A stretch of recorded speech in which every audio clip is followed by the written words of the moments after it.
Hello, New Paltz. Welcome to Not Quite My Tempo with Chris on WFNP Rosendale. I'm here every Wednesday at 9 a.m. talking movies, new reviews, recommendations, lists. I just love movies, and that's what I do here. On today's show, I'm going to review the new Pixar film Hoppers, share my 5 favorite Pixar movies of all time, and close out the show with my 3 throwback recommendations for this week. I'll be right back, but first here's some movie music, starting with Intriguing Possibilities by Trent Reznor and Atticus Ross from the Social Network score. Welcome back to Not Quite My Tempo with Chris on WFNP Rosendale. Kicking off the show today, the new film from Pixar released in theaters last weekend, Hoppers. Directed by Daniel Chong, a 19-year-old animal lover uses technology that places her consciousness into a robotic beaver to uncover mysteries within the animal world beyond her imagination. For the past few years, I've missed a lot of new releases from Pixar. I've been meaning to get caught up on some of the recent ones like Soul, Onward, Elemental. I still need to do that. I love a bunch of the older Pixar films I grew up watching, and I have seen the new film from the studio, Hoppers. I wasn't sure of this one going into it. The trailers weren't my favorite, the concept didn't seem the most interesting to me, but Pixar has made some amazing films that surprise and have so much depth to them, and Hoppers has a wonderful balance of being appealing to kids and adults with a wild but charming story and some incredibly deep emotions and themes. This movie has a really effective opening that gets you so invested in this story and lead character of Mabel. It's a really funny and mischievous sequence that builds some of the characters so well. It's a cute idea with animals that are of course a big part of this story, but it's just as important at showing the care and good heart of Mabel. She's someone that cares deeply about life, these animals, their home, making sure they are treated well, and will do everything she can very eagerly to make sure they are protected. There's these relationships shown and this history of her growing up and depicting the beauty of nature and the power it has. Just how it can make you feel hopeful about life and your belonging in the world is so wonderfully established early on. You see who this character is and what she values and is fighting for that makes where things go so engaging. Then things get going in the main plot of this movie with this conflict of trying to stop the destruction of this animal habitat that is so important to Mabel. This story is able to tackle some really strong themes. It's of course an environmental story of these industries coming in and this politician character trying to put his plans into action while Mabel is trying to show him the importance of protecting these animals and their way of life. I think the characters here are really strong at developing this idea. Mabel's dedication to these environments and all she is willing to do, the amount of effort she's putting into what she believes in is really effective. She's a well-written character that has this high energy that never feels annoying. She is defiant and very set in her ways, but when you see what she's fighting for, it all feels important, and I enjoyed her as the lead. Her relationship with the mayor here is the sort of rivalry in this conflict. He's this depiction of this greed and how he's trying to gain this political power from completing this project that really doesn't contribute very much to the people of the city, but it's disastrous to the animals who live in the habitat he's destroying with this project. I think he's really strong in this villain role. The character has this sleaziness to him with this kind of phony politician personality he puts on that makes him a little fun at points, but he definitely has that vibe of being this guy who is very uncaring about the consequences of reaching his political goals. The relationship with these two characters has its moments of humor, with their stubbornness and personalities. They try to get through to each other and both end up involved in the craziness of where this story goes with the animal ideas. And where things go with the mayor and an arc they give the character was really powerful and works with the environmental themes and the story there, as well as this wonderful sense of optimism and hope this movie has. And I think that's a wonderful message of this movie that incorporates the nature story really nicely. The big strange idea of this movie is the technology of characters being able to move their minds into robotic animals and be able to go into the wilderness to communicate with real animals. Mabel eventually finds her way to this technology and hops into this robotic beaver and enters the animal world of this habitat in an effort to save it. There we meet George the beaver, who is the sort of king of this habitat that the animals look up to. He takes in Mabel as part of their community and shows her how they live together, and here you get some of the cute animal humor that will appeal more to kids. You have a few of these animal characters with different personalities and have these animal-related jokes related to what species they are, the silliness of the animals talking and sounding very casual and human-like, having human names. There's definitely some solid jokes, but the part of this movie where it had a lot of the humor got pretty annoying for me. The movie goes for some cheap jokes of the animals making annoying noises, yelling, and there's a stretch where it got kind of irritating. I feel like when I watch some of the older Pixar films, there's a lot of really clever jokes, and each movie has its own sense of humor. Some of these jokes feel a lot more low effort, kids might have a good time with them. That has to be considered, of course, but for me, some of the jokes started to feel really tired after a while. What I did enjoy about the sequences with these animals is seeing them work together and the friendship forming between Mabel and George. George as a character works really well in this story at looking at this idea of hope and optimism. He's this guy that's lived in this community his whole life where he can't believe someone would do something evil. He has full trust in everyone he meets that they have good intentions and are friendly. And when he meets Mabel, who tries to show him that selfish and greedy people are coming to destroy his home for their self-interests, the movie has this hopeful feeling that maybe can be seen as naive, but is also a really nice way of looking at things. Can you say that everyone has good intentions and will always do the right thing in the end? No, but you can do what you can to do the right thing and try to change someone's mind and see if people can change for the better. You have this great character of George that tries to find the good in everyone, that inspires hope.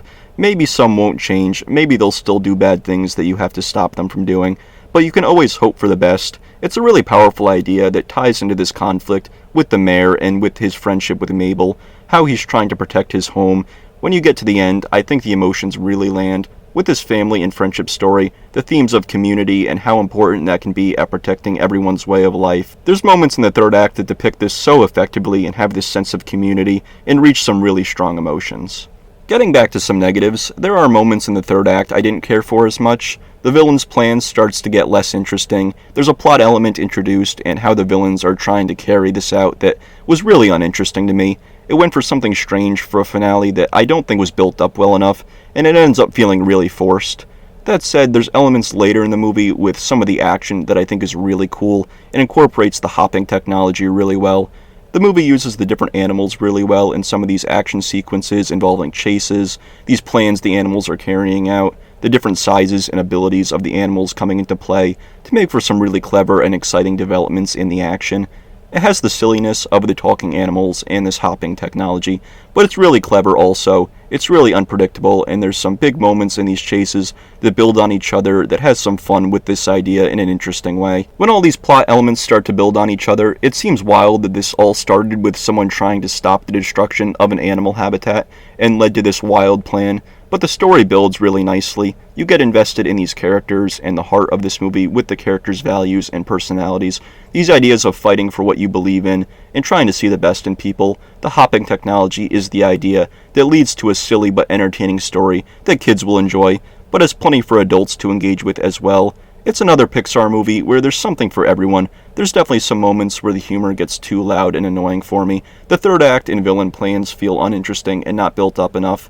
I wouldn't put this up there with the Pixar greats, but there's a lot of fun and heart here. I give Hoppers a 78 out of 100. I'll be right back on Not Quite My Tempo with Chris on WFNP Rosendale, but first here's some more movie music, starting with A New Life by Burkhard Dalwitz from The Truman Show score. Welcome back to Not Quite My Tempo with Chris on WFNP Rosendale. Next up today, I'm going to share my top 5 favorite Pixar movies. I have not seen every Pixar movie, especially some of the more recent ones, so there could be some I haven't seen that I might really enjoy, so this list is just of the films I've seen. I've seen a majority of the early Pixar classics. I grew up watching most of the films on this list, but I've seen them more recently, and yeah, these movies still hit as an adult. So many interesting concepts and wonderful characters that became films that all ages can enjoy. I will spoil things here and there. One Pixar movie I didn't grow up watching that I watched for the first time more recently is my number 5 on this list, and that is WALL-E. This was probably the biggest Pixar classic that I was missing for a while.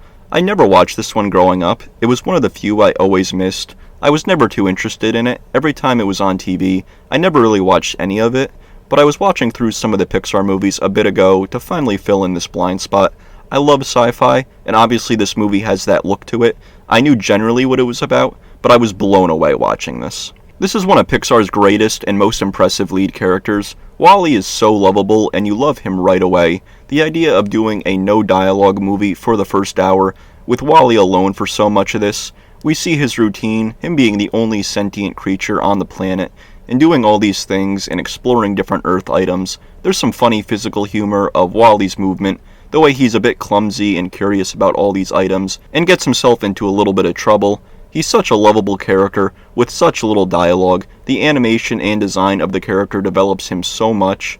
The expressiveness of his eyes, the way he moves his hands, the range of emotions the animators were able to give him is incredible. He's so caring and upbeat, but also shows a range of sadness, fear, loneliness. Even in the parts of this movie with no dialogue, just seeing WALL-E alone on Earth, you connect so much with what he's feeling in every scene. It's just as effective as if there was more dialogue or if he was a human character.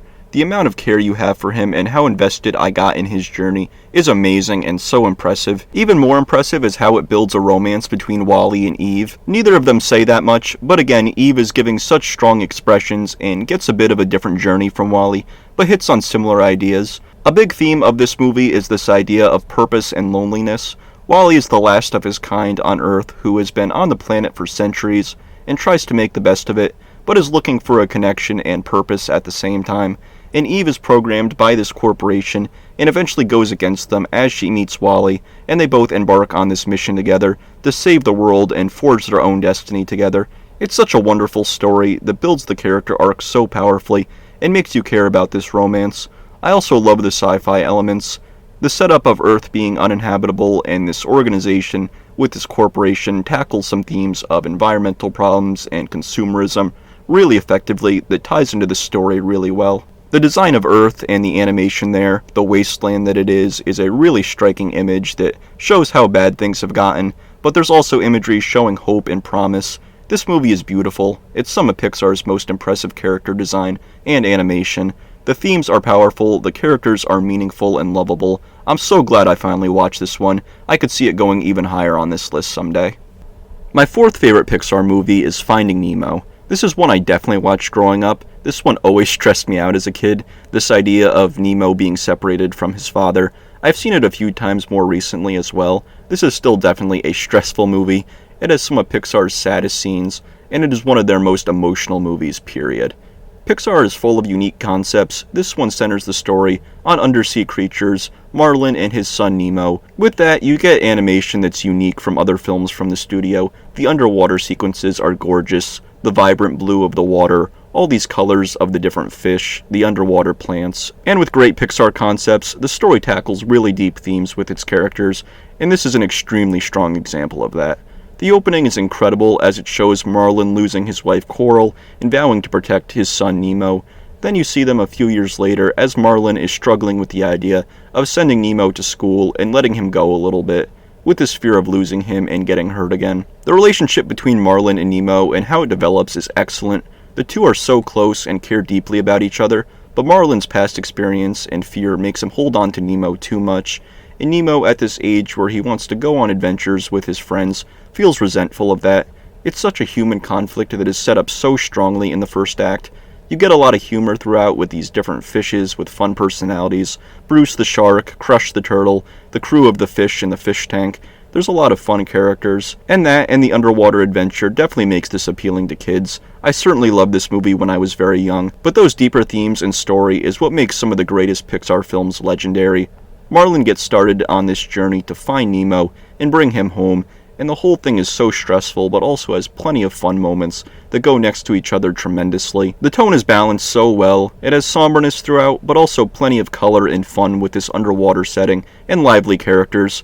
Dory is also one of Pixar's best second lead characters. She's this fish with short-term memory loss who Marlin meets on his journey who helps him. The relationship with these two is great as well. Dory is lovable as this character who has this memory problem that is doing her best to help this father in need. She frustrates him at points, but the two go through so much danger and adventure together, and a real friendship forms there. Marlin grows more patient with her. He's in this extremely stressful situation, but he appreciates her as someone helping, and their relationship was such a big part of the heart of this story. As for the danger, this has some of the most dangerous moments in any Pixar movie. The tank filter sequence always freaked me out as a kid. The shark scene, these moments where the hope seems to be slipping away and that it might be too late. Other more comedic threats like Darla are also iconic. This movie has so many great sequences and characters. And when you get to the end and get to the emotional payoff, the development the characters went through, how this has affected their relationships, and this idea of letting go, it's such a beautiful ending. This isn't one of the most rewatchable Pixar movies for me, but it's one of the most emotional and hard-hitting.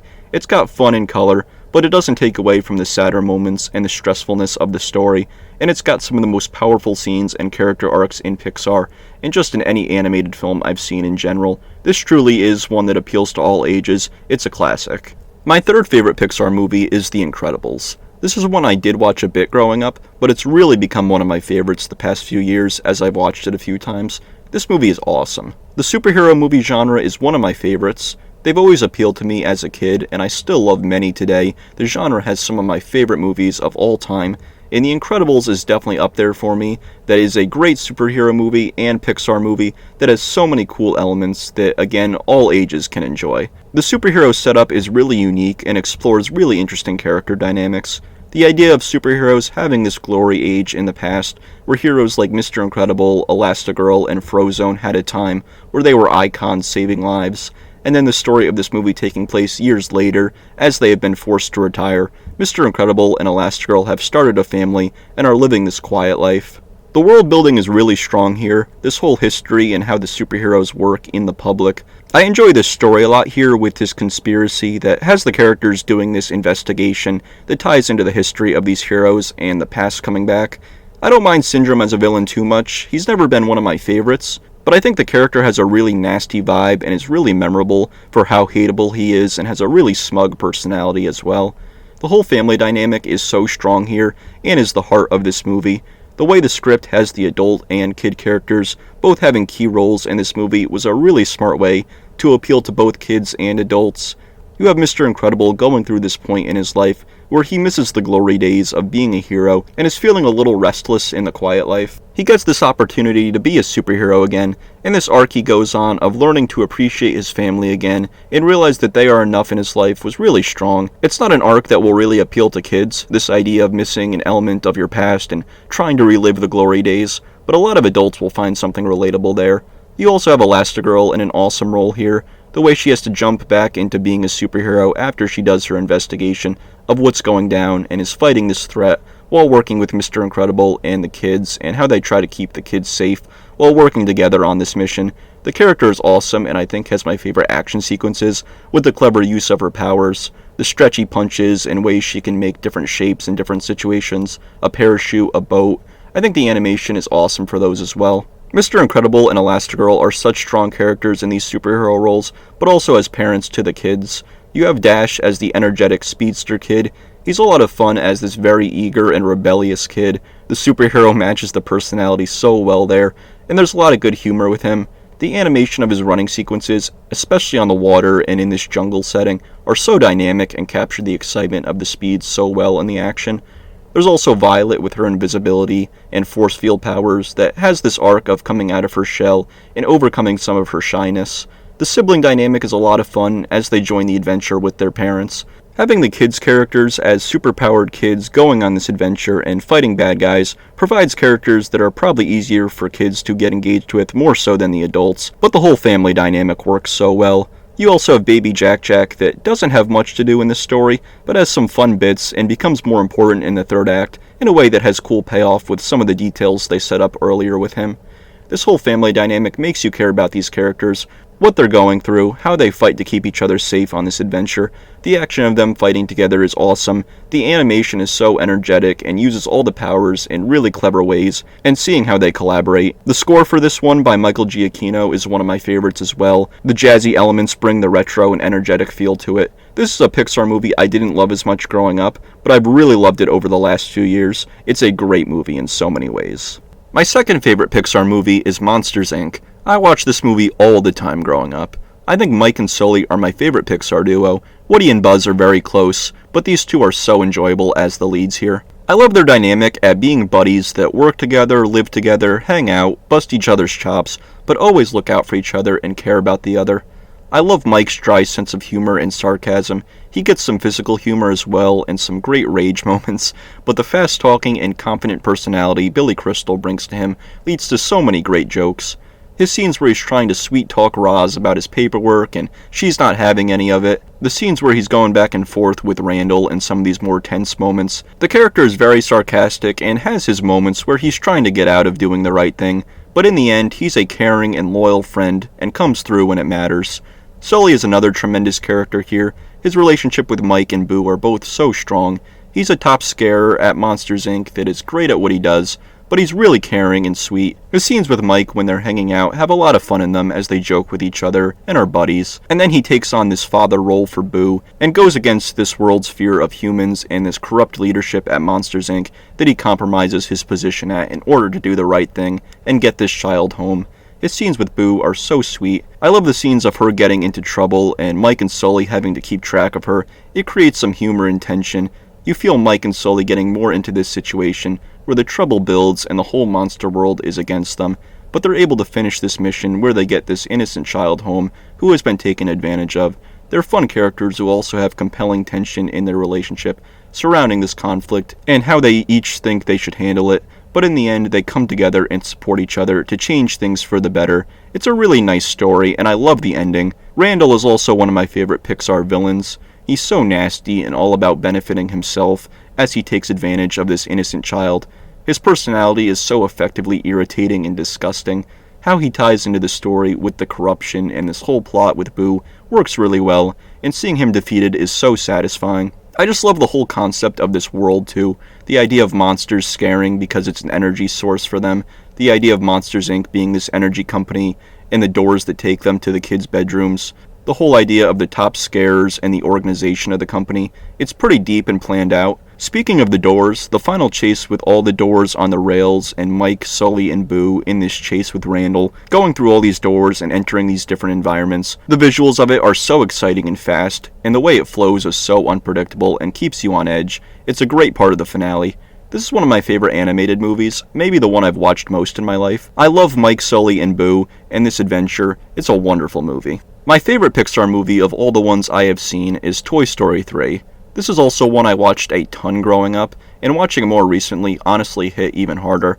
This is a wonderful closeout of the trilogy of Toy Story movies that I think ends the story wonderfully. I don't hate the fourth film, but I also don't think it was really necessary. This is as close to as perfect of an ending as you can get.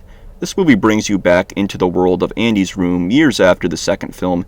Andy is about to go to college. He hasn't played with his toys in years. The toys are at a point where they are wondering where they belong, and it leads to this great conflict between Woody and the rest of the gang that goes throughout the movie. Woody wants to remain with Andy, the rest of the toys want to go to daycare and be able to be toys to the kids there, and he uses these characters that have gotten so much depth in the past two movies, and these relationships formed among themselves and with Andy, and how they value their relationship with him and the times they've had together.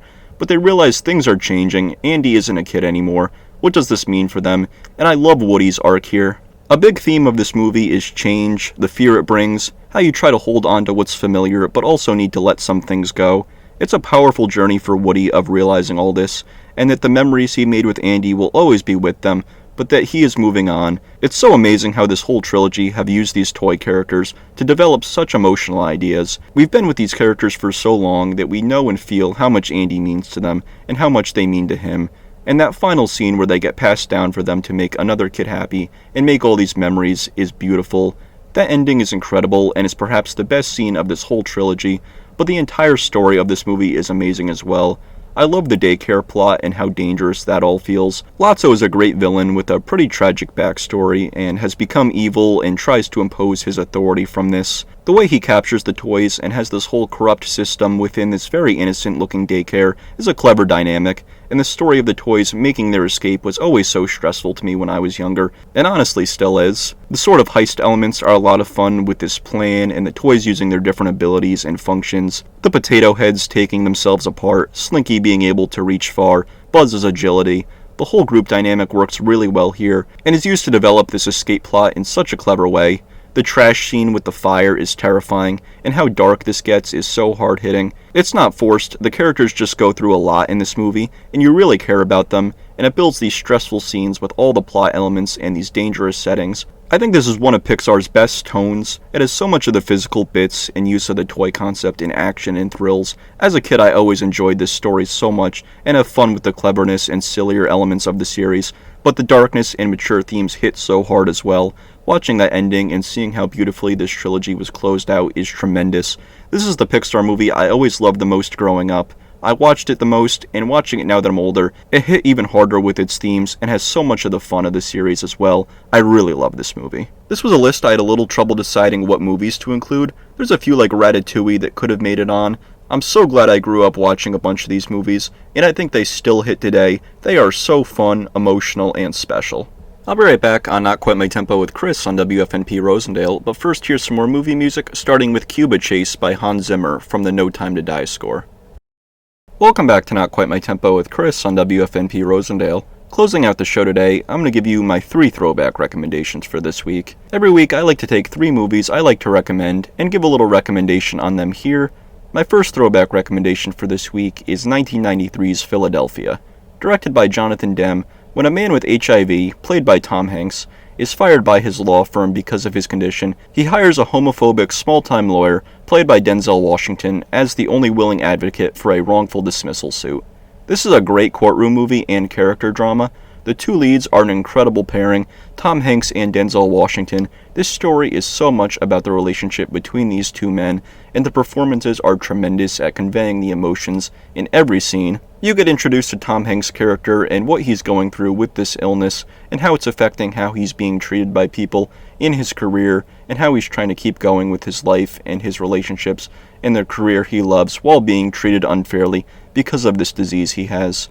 Hanks is tremendous here. He brings so much heart to this character, all the emotions he shows about how he feels about his situation, how he feels about life and death, what he's trying to achieve with this case and fighting for justice.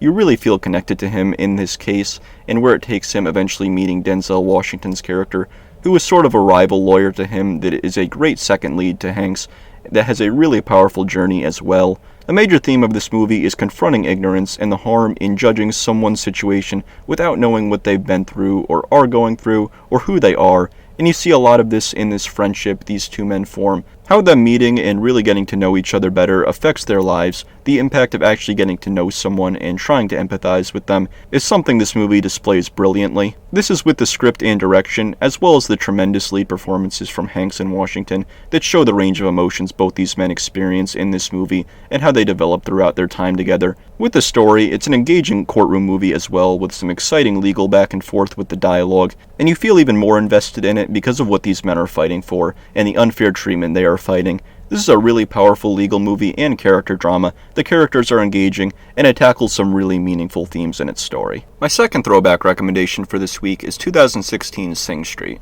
Directed by John Carney, a young lad, played by Ferdia Walsh-Pilo, notices a beautiful girl, played by Lucy Boynton, who begins to occupy his thoughts. While struggling with poverty, personal relationships, and life's woes, he starts a band, hoping to catch her attention. This movie is extremely underrated. I very rarely hear this movie brought up. It is one of my favorite coming-of-age movies. It's got this setting of Ireland in the 1980s, and following this kid as he uses music to escape from some of the struggles of his home life. He forms a band with some guys at school, and starts making music and forming this bond with them, as well as with Lucy Boynton's character. The characters are all so charming and enjoyable. You have this kind of brotherhood form within the band, and the friendships there. The group of boys are really funny and have some really funny dialogue with each other.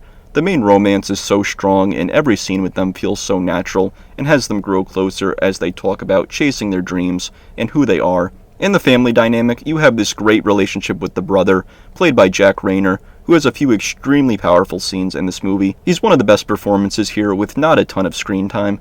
The relationship between these brothers is so powerful and fun, how they look out for each other in their home life, how music connects them. Every scene with them is so pivotal and enjoyable. This movie hits on a ton of emotions. It's a romance, there's friendship, brotherhood, chasing your dreams, standing up to bullies. There's a great soundtrack and original music. The whole cast here is great, and every scene with all these characters is a joy to watch. If you like coming-of-age movies, this one is highly underrated. Check it out.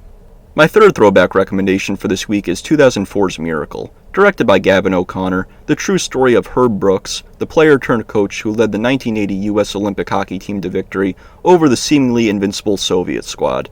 I enjoy Gavin O'Connor a lot as a director, and this is one of his earlier movies that is a really solid sports drama. You have Kurt Russell as a great lead here as the coach, who starts off as this guy that has always come up short of winning the title in his career, that is given the chance to coach this team of talented guys that happen to be underdogs against the Soviet Union's team. Kurt Russell brings so much intensity here. He's set on winning and pushing these guys to their full potential. His methods can get extreme, and the character can get a little unlikable, but for the most part it has a balance of him being tough, but caring about his guys that gets you invested in this team. You see these men become a team and represent their country in this tremendous underdog story of them coming together to take down what was supposed to be an unbeatable team. You get to the end and you feel how powerful and inspiring what these men were able to accomplish is. You feel how dominant this Soviet Union team was.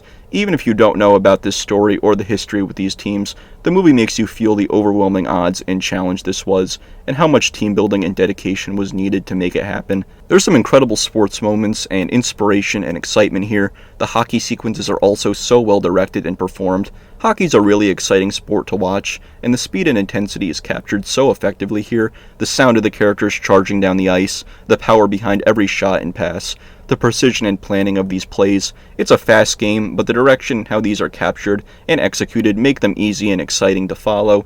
Gavin O'Connor is a great director, and he's got a few awesome sports movies. Miracle is definitely one of them. You get a great Kurt Russell performance leading this inspiring true story with an underdog story, a team coming together, some really kinetic hockey sequences, a real good sports movie. So this week, if you want an emotional, legal, and character drama, watch Philadelphia. If you want a fun coming-of-age movie with music, watch Sing Street. And if you want an exciting and inspiring sports movie based on a true story, watch Miracle. I'll be right back to close out the show, but first here's some more movie music, starting with In Between Days by The Cure from the Sing Street soundtrack.